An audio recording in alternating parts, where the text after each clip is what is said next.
जय माता दी दोस्तों, आप सभी को हमारे चैनल में स्वागत है। एकादशी को क्या करे क्या न करे, इस दिन 5 काम जरूर कर लेना।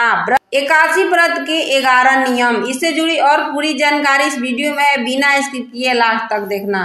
हर महीने में 2 बार एकादशी का व्रत किया जाता है। हिंदू ग्रंथों में एकादशी तिथि का बहुत महत्व बताया गया है। भगवान विष्णु की कृपा पाने के लिए यह तिथि बेहद उत्तम बताई गई है। ऐसा कहा जाता है कि एकादशी व्रत रखने वाले साधकों को प्रभु श्री हरि का विशेष कृपा बनाए रखते हैं। एकादशी व्रत का नियम। अश्विन मास के शुक्ल पक्ष की एकादशी तिथि को पापपुंसा एकादशी कहा जाता है। यह तिथि विजयदशमी के अगले दिन मनाई जाती है। इस बार 3 अक्टूबर को पापपुंसा एकादशी व्रत किया जाएगा।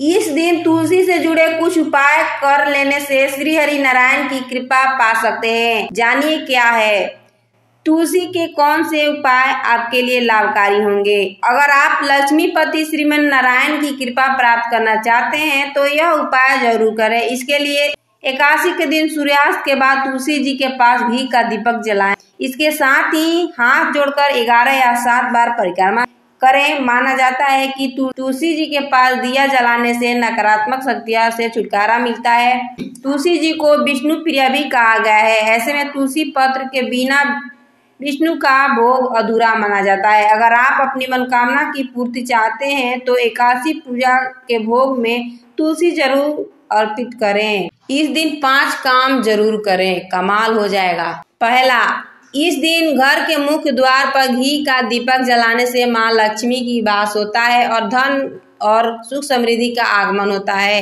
यह दीपक घर से नकारात्मक ऊर्जा को दूर रखता है और सकारात्मक ऊर्जा का संचार करता है।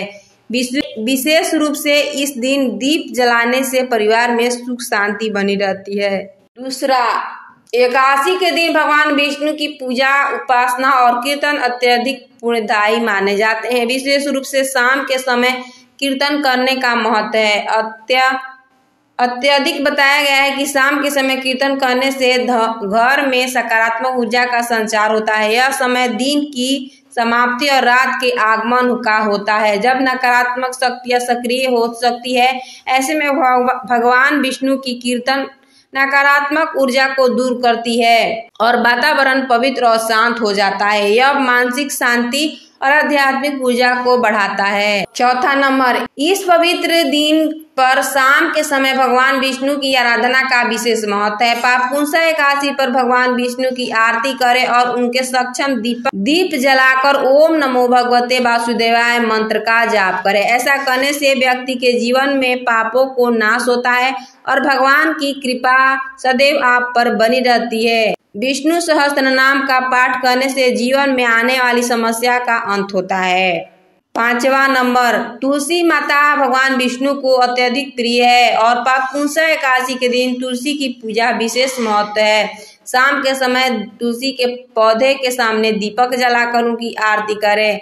धार्मिक ग्रंथों के अनुसार ऐसा करने से भगवान विष्णु की कृपा प्राप्त होती है, जिससे घर में सुख समृद्धि और स्वास्थ्य की वृद्धि होती है। साथ ही पापपुंसा एकादशी पर तुलसी की पूजा करने से भगवान विष्णु के आशीर्वाद से पापों से मुक्ति मिलती है।